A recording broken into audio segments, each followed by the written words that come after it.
povo! Estamos em clima de Natal aqui no nosso programa. O ano tá acabando, minha gente! Aqui nesse programa você vai ficar por dentro de tudo que acontece na educação da nossa cidade. Eu sou a Catarina, professora e sua apresentadora do programa Caminhos da Educação. E hoje nós temos muita coisa legal pra gente conversar. Estamos trabalhando um pouquinho sobre identidade, cultura antirracista e leitura. Venha conhecer a nossa convidada de hoje. E a nossa convidada de hoje, ela é professora, psicóloga e escritora daqui de Feira de Santana. Seja muito bem-vinda ao nosso programa, Fabiana Cardial. Seja muito bem-vinda ao nosso programa. Obrigada. Para mim é um prazer estar aqui. Que felicidade ter você aqui hoje com a gente. Maravilha. Conta um pouquinho pra gente quem você é, sua história. Então vamos lá, me chamo Fabiana Cardial, sou psicóloga de formação, sou pedagoga também de formação. Hoje sou professora da Rede Municipal de Feira de Santana e quando tive meu baby, que eu só tenho um, me descobri escritora. Escrevi por causa dele. Que felicidade. E você dá aula na escola que você foi aluna. Isso. Que sensação maravilhosa. Como é que foi isso? Eu moro no Feira 10, né? A minha comunidade é o Feira 10. E aí eu estudei na escola Ana Maria Alves dos Santos, que é a escola que eu trabalho hoje.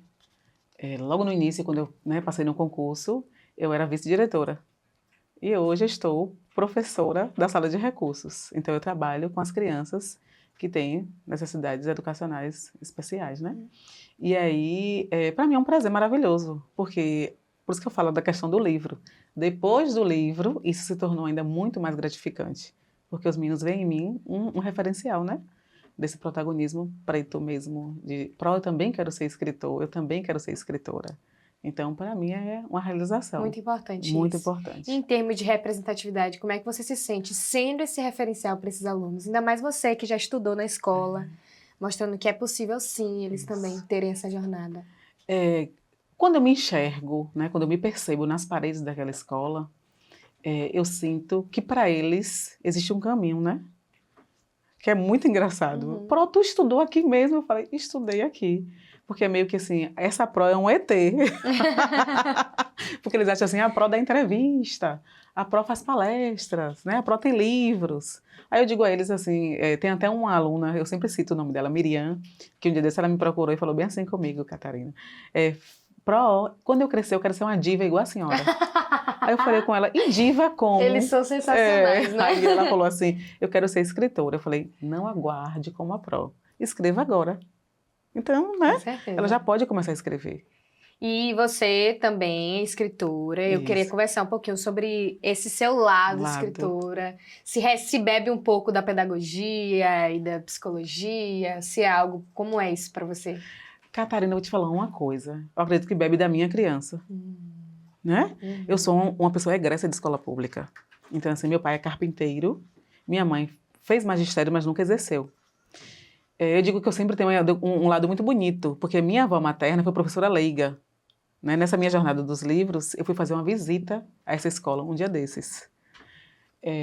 Então, assim, quando eu chego lá, meus olhos brilham muito com essa questão da literatura, de ser escritora, né? Só que era um sonho que estava guardadinho. Quando eu maternei, esse sonho veio à tona, porque eu falei, eu sou uma mulher preta e eu serei mãe de um menino preto. Quem vai ser o referencial para essa criança? E maternar dá coragem. Dá coragem, muita coragem. Né? Hoje eu sou muito mais corajosa depois de João Pedro.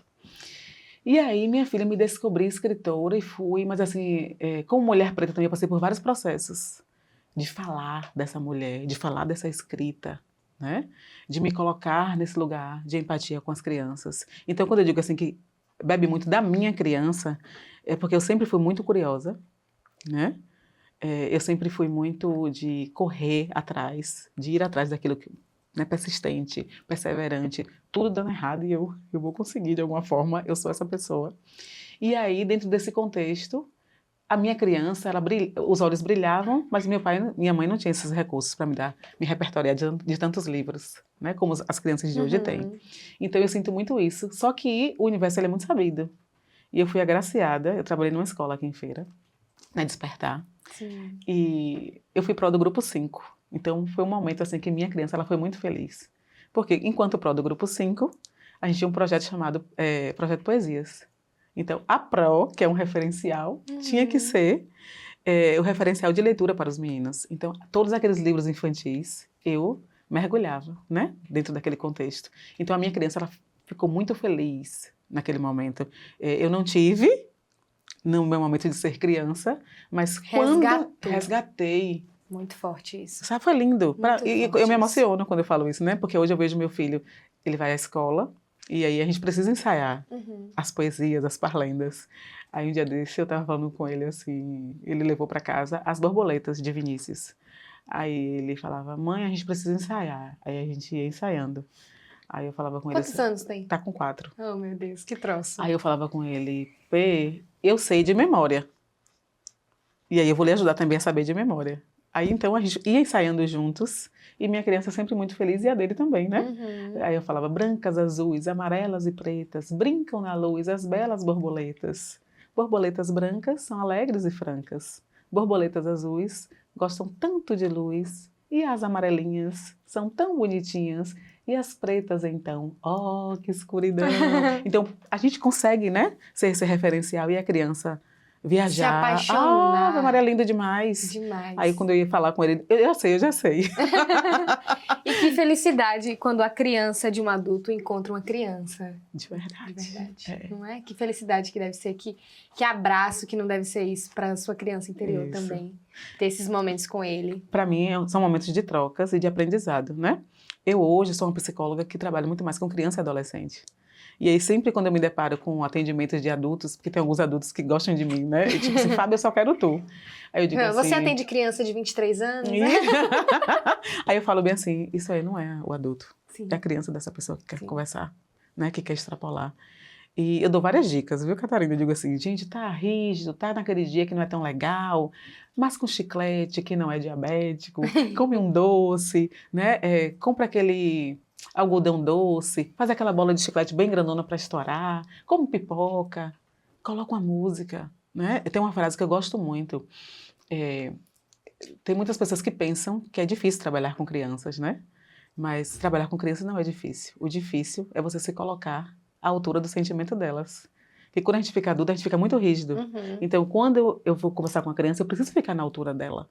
Eu preciso dobrar o joelho, eu preciso olhar nos olhos. Né? Então, isso é o que me toca, é o que me busca. Então, assim, escrever para as infâncias hoje, para mim é algo muito mágico. Né? Eu sempre também gosto de dizer isso. A criança de 8 anos, ela é muito significativa. Sim. Né? Porque assim, a criança, ela passa por algumas fases que eu acredito que são importantes da gente falar também. A criança, por volta de 3 anos, mais ou menos, ela passa por um processo chamado de anomia. Ela não sabe o que é certo e o que é errado, quem ensina somos nós. Depois ela vai para um processo chamado de heteronomia. Ela já consegue compreender o que é certo e o que é errado, mas precisa ter aquele adulto ali que ela entenda que é um referencial para que ela possa cumprir. Né? Quem nunca viu aquela cena? Tá todo mundo sentadinho, porque a Pró tá na sala.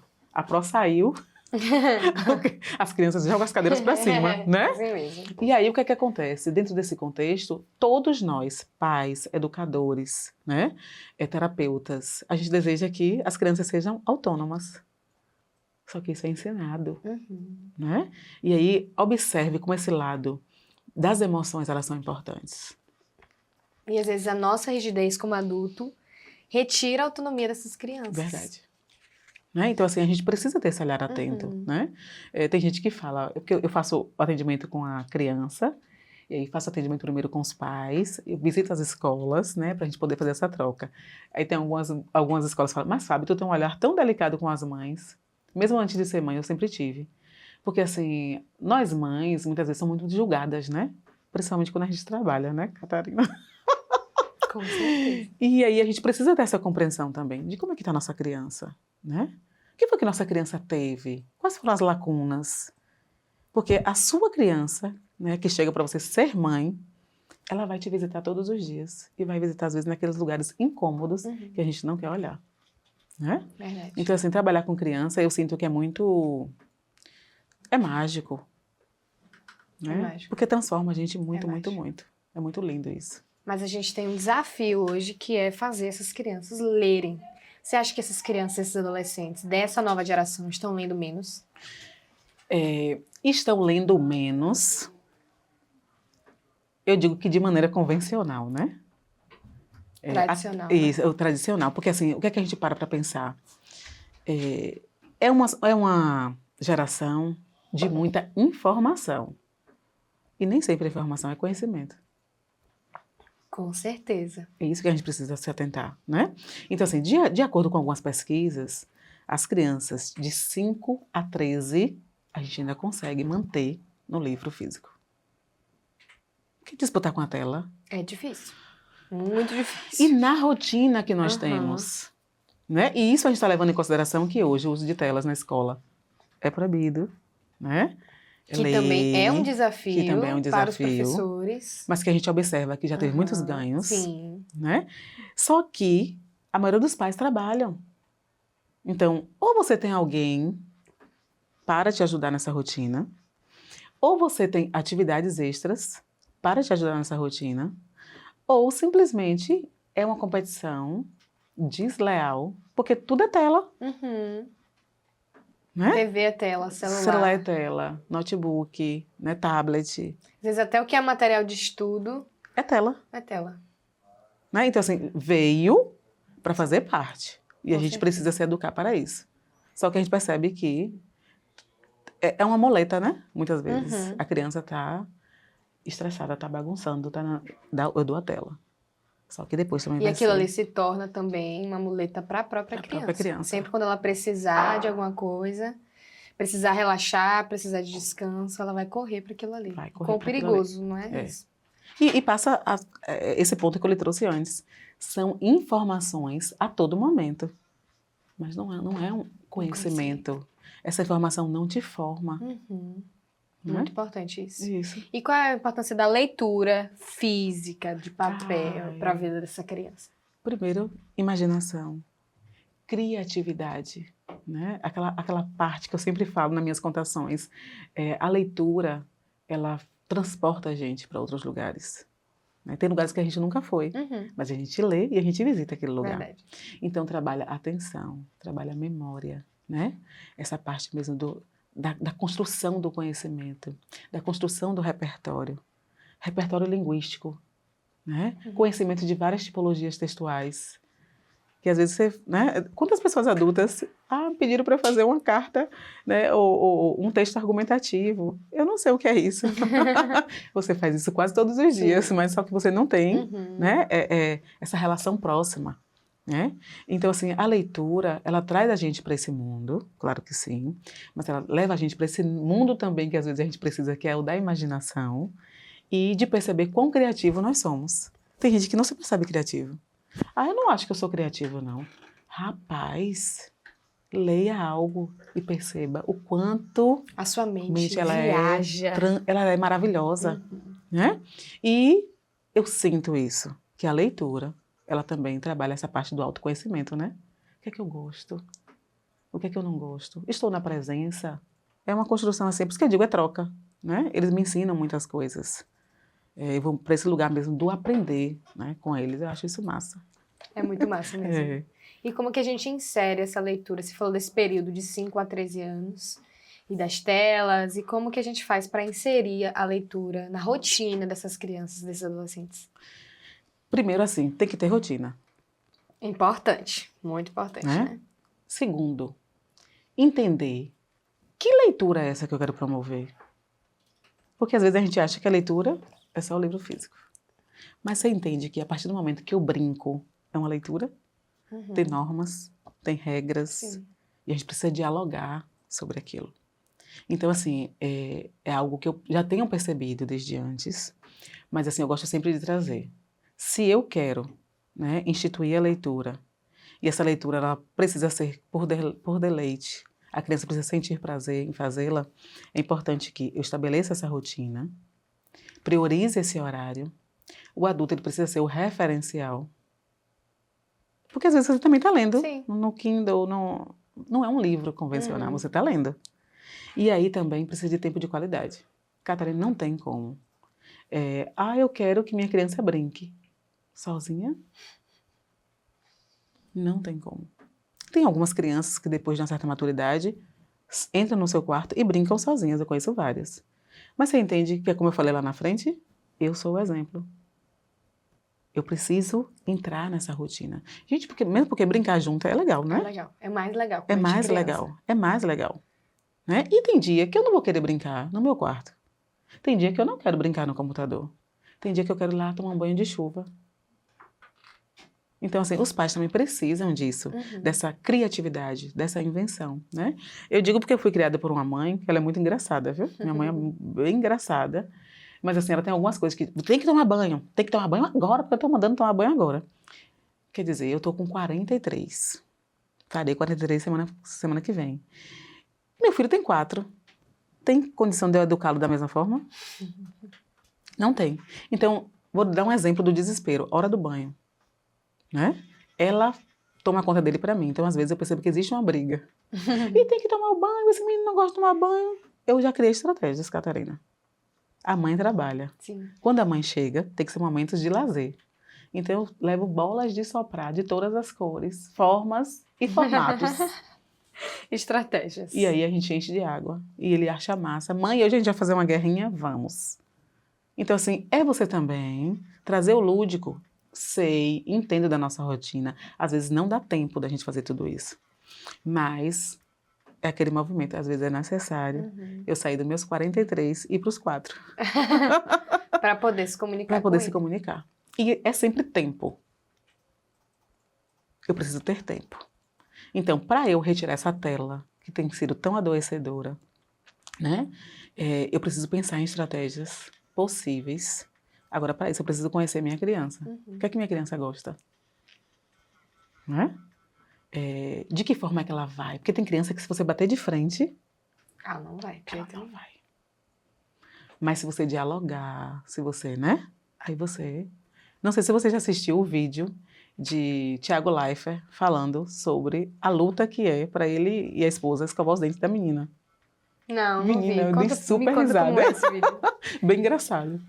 Gente, eu não sei se ele fala que parece um jacaré, um dinossauro. Um abre a boca, o outro escova. E é bem assim mesmo em alguns momentos, né? E tem gente que pensa, Fábia é psicóloga, é super fácil. Não, não é super fácil. Né? João é uma criança com vontades próprias. Como todas as outras. E está num processo de aprendizagem. Então, eu vou ensinando todos os dias. Né? Uns dias com muito mais paciência, porque ali o domingo é aquele dia que a gente fica mesmo maravilhoso, o sábado, muitas vezes. Mas durante a semana, que eu tenho horário para chegar no trabalho, que eu tenho horário para, né, cumprir minha rotina, às vezes é rápido mesmo. João, vambora. Né? Um calorão desse, quer tomar banho? Do lado de fora. De mangueira. Eu tenho que ir lá, aqueles 10 minutinhos, dar um banho de mangueira. Tem dia que não dá pra gente fazer isso. Né? Então, assim, a gente tem essa compreensão. A leitura, ela tem seu lugar. Para mim, nada substitui. Eu que sou uma pessoa de papéis, eu gosto de papel, eu gosto do livro físico. Mas a gente também precisa compreender que a gente precisa ter essa flexibilidade, sabe? Sim, com certeza. Né? E as crianças de hoje, elas funcionam muito bem com rotina. Funcionam. Não é? Agora, tudo muito pré-estabelecido, sentar, conversar, escrever essa rotina, se possível. Né? A gente sabe que tem crianças que precisam de um olhar diferenciado mesmo, por conta de algumas limitações. A criança não consegue ler, faz de forma imagética, para que a criança olhe e diga, agora eu vou fazer tal coisa, depois eu vou fazer tal coisa. Né? Então, assim, cria essas estratégias para aproximar, nunca afastar. Sabe? Eu gosto muito dessa condução. E você trouxe alguns livros, eu queria ver esses livros, vamos falar sobre eles também. Então aqui, esse daqui eu fiz quando o João nasceu, né? Que eu era uma vez uma menina preta, que é esse livro que eu faço para mostrar mesmo o protagonismo negro, né? Que é possível. Eu conto um pouco da minha história. Super curiosa. Eu falo dessa menina que tinha muitos sonhos e que sonhava em ser pró. Né? Que linda. Sonhava em ser pediatra. Linda. Camila Scavazza. Maravilhosa. Linda, linda, linda. E aí, um belo dia, a psicologia cruza o caminho dela. E aí, através dessa psicologia, eu sigo aí, inspirando outras crianças também a sonharem. Sonhos possíveis, né? Elas podem ser o que elas quiserem. E aí, eu trago também essa questão da etnia, que a gente precisa trazer, de fato. Então, nada melhor do que uma preta falando para pretos. Com certeza. Né? E aí depois, esse aí eu fiz em 2024. Ano passado. Fiz do puerpério, né? João já tem 4 anos. Deixei guardadinho. Depois de 3 anos eu publiquei. E aí depois eu Esse foi o primeiro? O primeiro. Legal. 2025 eu trago esse, que é o Livro das Emoções. E aí eu conto a história dos meus sobrinhos e afilhados e do meu baby também. Até aí aqui, João Pedro entrou no isso, aí aqui eu trago 5 emoções, que para mim são as básicas. Aí eu digo a eles, quando eu faço a roda de contação de história, é super engraçado, que eu digo a eles assim, ó, logo, logo, tia Fábio traz outras emoções mais focadas na adolescência, que é um momento muito desafiador também. Porque tem criança que quando eu falo assim, quais são as emoções que você conhece? Elas olham pra mim e falam assim, ó, nostalgia. Eu digo, menino, tá melhor do que eu. Então assim, eu trago essa, né? Aí eu conto histórias reais. Que interessante. Eu conto histórias reais. Isso é muito massa pra mim. Eu fico muito feliz. Muito lindo De poder esses colorir, livros. né, a vida das crianças. Aí depois eu participei dessa antologia, que já tô sabendo que já teve aqui. Sim. Né? Nós, mulheres pretas, nos reunimos. E aí é engraçado, Catarina, porque eu conto, eu falo da importância de nós, mulheres, olharmos umas para as outras no que diz respeito à nossa saúde mental. Porque você sabe que se eu fosse, isso é empiricamente, viu, gente? É na minha prática. Se você me perguntar, antes da pandemia, eu tinha muito mais pacientes crianças, meninos, do que meninas. Nós, meninas, só vamos para a terapia depois que estamos adoecidas. Depois que já estamos no nosso limite. Porque nos foi ensinado que a gente tem que suportar tudo. E a gente não tem que suportar, por favor. Sabe, a gente precisa olhar uma para a outra, né? E assim, é muito engraçado, porque quem é que leva os meninos para a terapia? As mães, nós mães. Entende? Como a gente se preocupa com o menino, mas a gente não se preocupa com a menina muitas vezes, porque a menina senta de perninha fechadinha, a menina não dá gargalhadas muito altas, a menina já tem um padrão social pré-estabelecido. Então eu chamo atenção para isso, né? E aqui é a história por detrás da história, né? Que é um livro, todo mundo fala dessa capa, que é maravilhosa, que é muito linda, que é Catiana Rigaldi, que é organizadora. E aqui a gente reuniu 42 escritores e nós falamos o que é que nos motivou a escrever. Nossa, sabe? Que é a história por detrás das histórias. Que linda essa capa. Muito interessante. Linda. Então, vamos encerrar o nosso programa com o tema desse livro. Então, eu queria que você deixasse uma mensagem para aqueles alunos que estão assistindo a gente, que sonham em ser escritor, ou talvez até para esses professores que têm esse desejo, mas ainda não tiveram a coragem. Deixa uma mensagem para eles, para a gente encerrar o nosso programa hoje. Então, assim, todo lugar que eu vou, eu digo, a gente precisa escrever. Principalmente para tocar todos esses meninos e meninas e mostrar para eles, principalmente, que a leitura, ela leva a gente para lugares que eu nunca imaginei. Você acredita nisso? Depois de Era Uma Vez Uma Menina Preta, eu tenho caminhado muito, né? Semana passada eu recebi um vídeo de Belém do Pará. Que coisa linda. Caramba, trabalharam um livro lá, né? E foi assim, é fantástico, me toca muito. Eu digo que a leitura, ela toca a criança pequena, mas ela toca também a criança do adulto. E o professor, eu vejo muito ele como esse canal. O professor que escreve é diferente. Ele acessa os meninos, os olhos brilham, né? Os meninos, eles conseguem transformar as suas realidades. Quantos não escrevem para nos contar o que é real na vida deles? Eu já recebi vários textos, né? Pro Fábio eu não tenho coragem de falar, mas eu tenho coragem de escrever.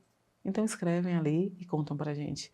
Então imagine a gente como esse referencial de professor.